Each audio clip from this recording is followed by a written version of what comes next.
تو میرے باپ کی بات کو کیوں پیش کرتا ہے تو؟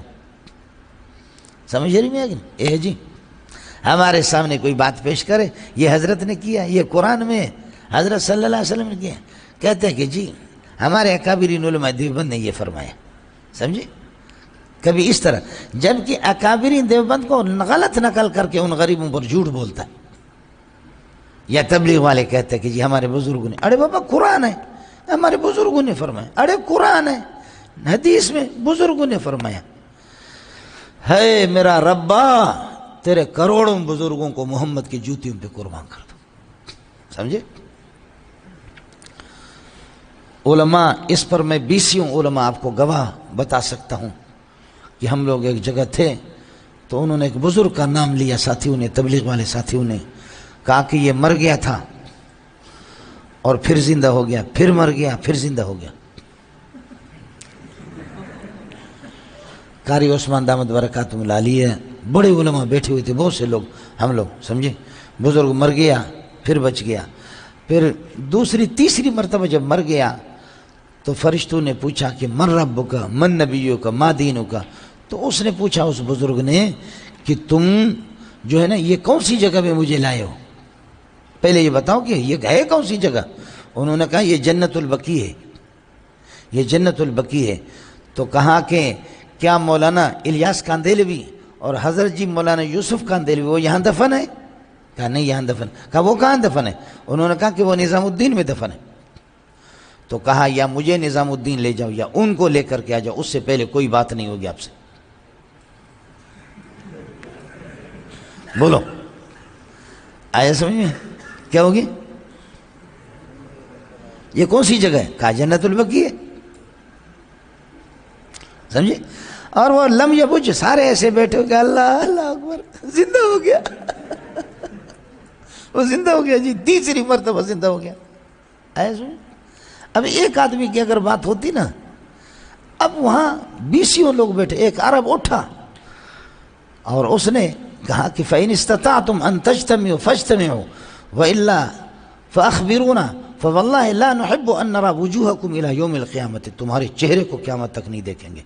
یمنی تھا یہ، سانحہ بھی پیش آیا. سمجھے؟ اللہ کے بندو ان باتوں کی ضرورت کیا ہے؟ سمجھے؟ بس وہ کہتے ہیں کہ جی کون سی جگہ ہے؟ کہتے جنت البقیع ہے.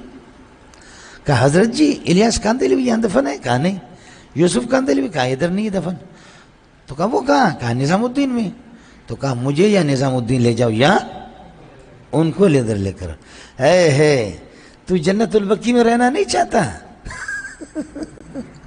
تو پھر بھی وہ ہمارا امیر بنے گا کہ جو جنت البقیع میں رہنا نہیں چاہتا اور نظام الدین میں جانا چاہتا ہے. نظام الدین دلی میں جانا ہے. تم بزرگوں کو خود بدنام کرتے ہو، اکابرین کو اس طرح رسوا کر کے، غلط سلط بنا کر کے. سمجھے؟ تو فرشتے حیران ہو گئے کہ کیا کریں، یہاں سے لے جائیں ان کو یا ان کو ادھر لے کر. آخر کار اللہ نے فرمایا ان کو چھوڑو، اس لیے وہ دوبارہ 6 زندہ ہو گئے. سمجھ شریف میں کہ اور پھر آخر یہ بھی فرماتے ہیں کہ یہ باتیں کرنے کی نہیں ہیں، یہ باتیں کرنے کی، چھپانے کی. حضرت نے ہمیں بہت منع کیا تاکہ سانپ بھی مرے ڈنڈا بھی بچے، حضرت کے اخلاص پر کوئی فرق نہ آ جائے. حضرت نے بہت منع کیا لیکن پھر بھی ہم بتا رہے ہیں. سمجھے؟ اور بخاری میں اس طرح ہے کہ ایک صحابی وہ زندہ ہو گیا. میں نے ان کے ایک دو کو پکڑا جب بات ختم ہو گئی. میں نے کہا ہم پاپڑے نہیں بیچتے ہیں، سمجھے بھی، پاپڑے نہیں بیچتے ہیں، بخاری ہم پڑھاتے ہیں. تم بتاؤ بخاری کے کس جگہ پر کہ مردہ زندہ ہو گیا؟ وہ صحابی بے ہوش ہو گیا تھا، مرا نہیں تھا، بے ہوش ہو گیا تھا. اس کی ہمشیرہ رو رہی تھی. ہمشیرے نے کہا کہ واہ جبالا اے پہاڑ، واہ سیدہ اے ہمارے سردار، واہ ماوا واہ ملجاہو اے ہمارا ٹھکانہ، اے ہمارا سہارا، اے ہمارا پہاڑ. تو فرشتے نے کہا کیا پہاڑ 5 فٹ کا بھی ہوتا ہے؟ فرشتے نے اس صحابی کو کہا یہ تو آپ کو پہاڑ کرے، تو پہاڑ ہے. تو جب وہ صحابی ہوش میں آ گیا، اس نے اپنی بہن سے کہا تم لوگوں نے رو رو کر کے مجھے پہاڑ کہا، مجھے آسمان کہا، تو مجھے فرشتے نے وہاں مذاق میں کہا تو پہاڑ ہے. تو تم لوگ بھی بتاؤ خدا کے لیے کیا پہاڑ 5 فٹ کا ہوتا ہے؟ ایسا پہاڑ دنیا میں اللہ نے بنایا ہے جو 5-6 فٹ کا ہو؟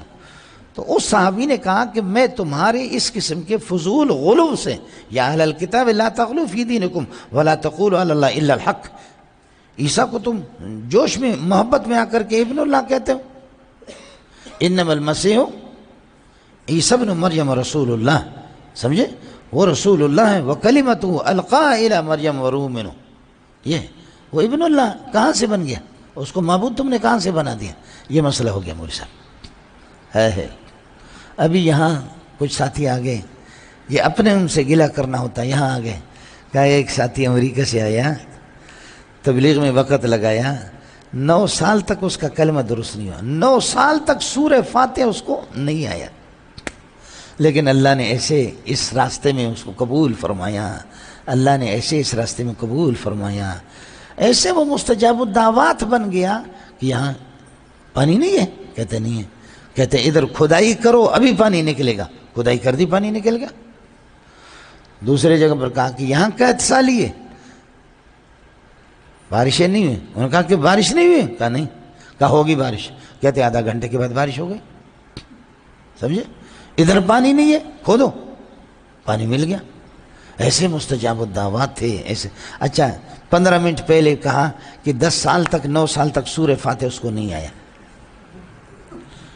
اس کے بعد آدھا گھنٹے کے بعد اس کی کرامتیں بیان کر رہا ہے، تو مجھ سے بھی رہا نہ گیا، ان کے بڑے بڑے امیر بیٹھے ہوئے تھے، تو میں نے کہا ماشاءاللہ مستجاب الدعوات کو چاہیے سب سے قیمتی دعا کرے نا، یا فضول چیزوں کے لیے دعا کرے، کہا کہ قیمتی دعا کرے۔ میں نے کہا قرآن سے زیادہ قیمتی چیز کوئی اور ہے کائنات میں؟ کہا نہیں۔ میں نے کہا یہ کیسے مستجاب الدعوات ہے، 10 سال تک سورہ فاتحہ نہیں آیا اس کو، اس نے یہ دعا نہیں کی کہ اللہ میں سب سے بڑا بدقسمت قسم کا انسان ہوں کہ مجھے سورہ فاتحہ نہیں آتی۔ اس قسم کی واقعات کی ضرورت کیا ہے، سمجھے، اس قسم کی فضول واقعات جھوٹ بنا بنا کر کے۔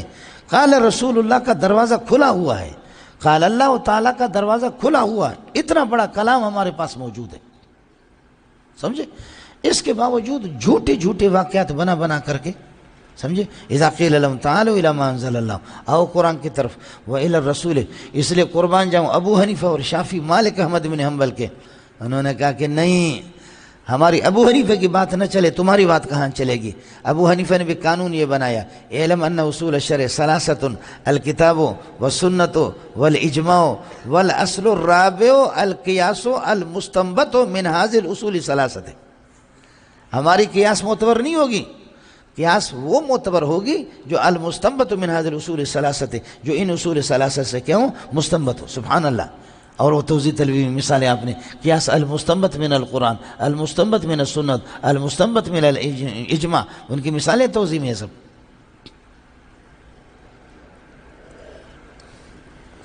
اس لیے مولوی صاحب اس قسم کے غلو نہ کرو یار، سمجھے۔